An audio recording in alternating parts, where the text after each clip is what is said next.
Você hoje é um padre casado há 11 anos. Qual a sua receita para que haja uma boa convivência matrimonial?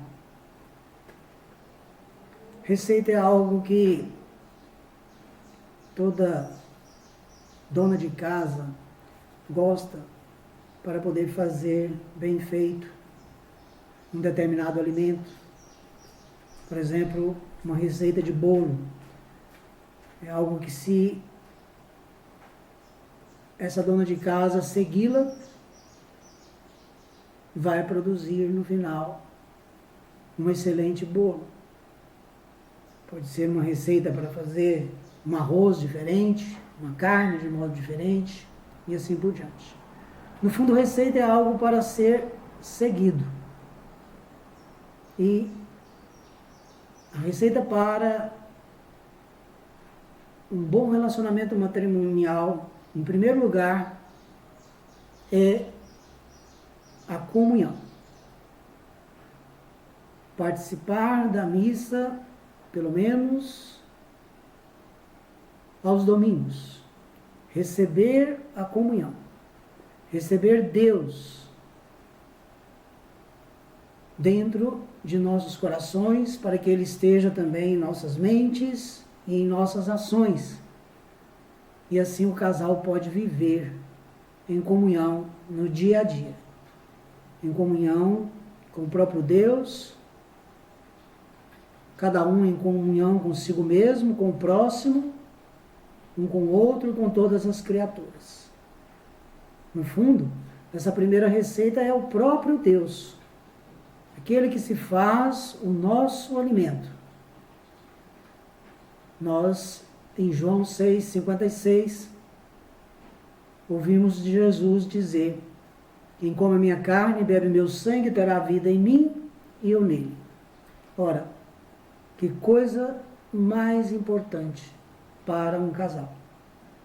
Deixar que Jesus tenha vida em nós e nós tenhamos vida nele. E o ideal seria até mesmo participar da comunhão todos os dias. Nós, antes de recebermos a comunhão, ouvimos a seguinte frase: felizes os convidados para a ceia do Senhor. Imagine vocês, muitas vezes somos convidados para participar de um almoço, de uma festa, e vamos com alegria, vamos de modo feliz. Assim também deve ser em relação à ceia do Senhor, à comunhão.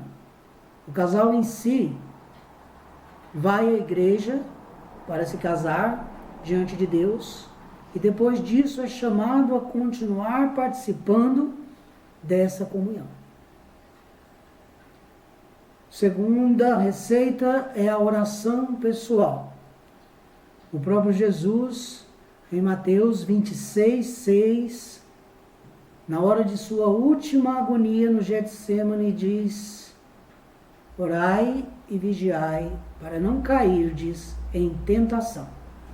E tentação aqui não é apenas tentação carnal, onde o esposo pode trair a sua esposa ou vice-versa, mas qualquer outro tipo de tentação, material, espiritual, seja o que for. Passar 1 hora do dia em oração, em comunhão com Deus. O próprio Jesus nos ensinou a rezar a oração do Pai Nosso e todos os dias levantava antes do nascer do sol para se colocar em oração com seu Pai. Muitas vezes passava a noite toda em oração.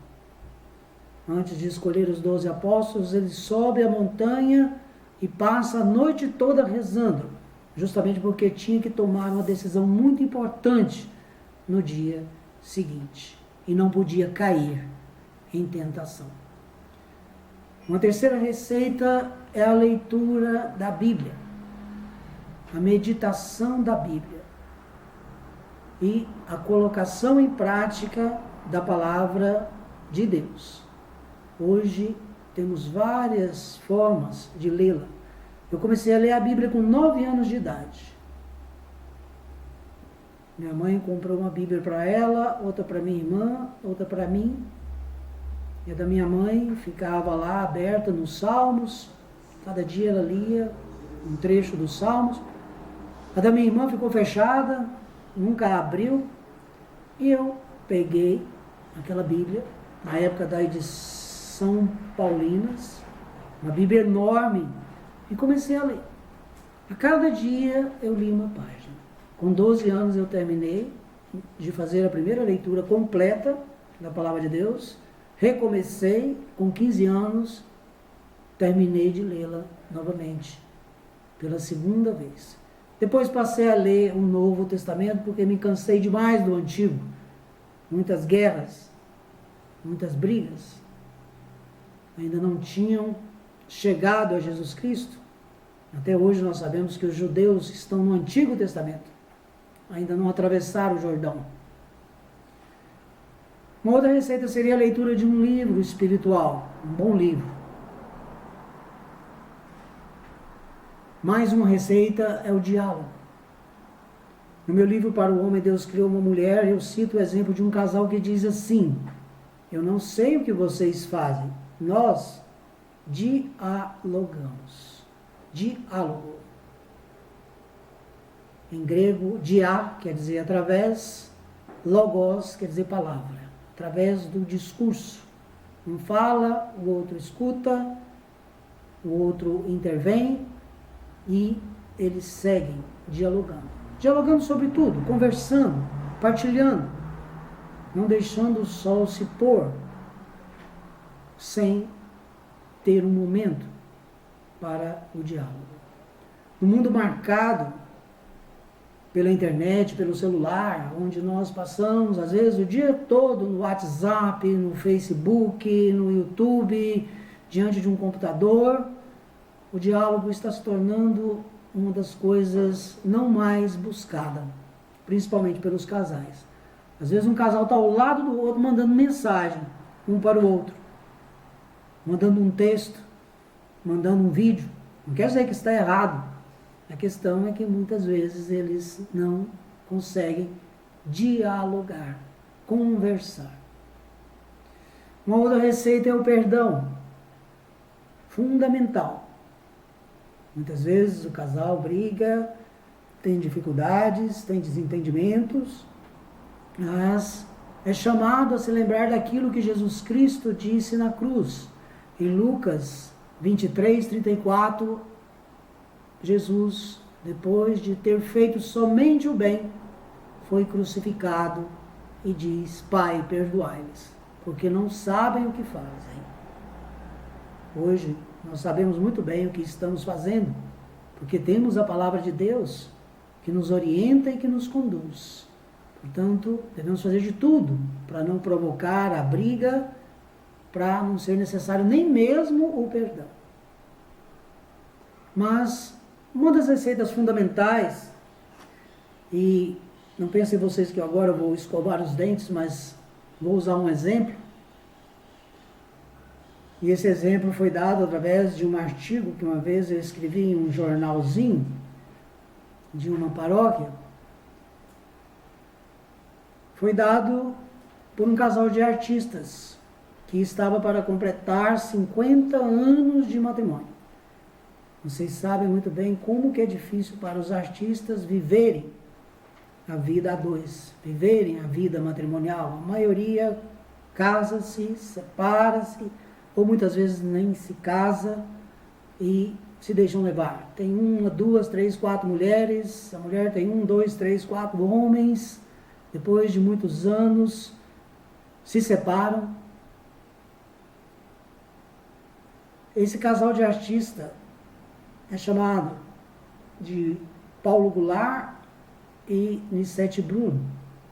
Perguntaram para ele qual o segredo para chegar aos 50 anos de matrimônio. Então ele disse: a fórmula ou a receita é essa: não dar importância às coisas que não têm importância.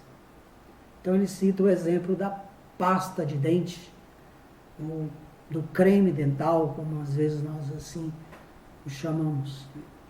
Ele diz: eu gosto de apertar a pasta de dente dessa forma aqui, porque chega no final, é sinal que acabou. E ela já prefere apertar a pasta de dente no meio. E eu não fico o tempo todo brigando com ela por causa disso. Porque ela foi criada assim, apertando a pasta de dente no meio. Então não adianta eu querer mudá-la, não adianta eu querer exigir dela.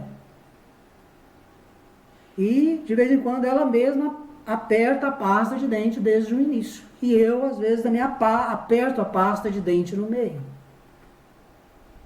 Justamente para mostrar que tem muita coisa no dia a dia que muitas vezes a gente dá importância, mas não tem importância. São coisas pequenas. São coisas pelas quais não vale a pena brigar. Por isso, então, a receita para um bom relacionamento matrimonial é justamente essa.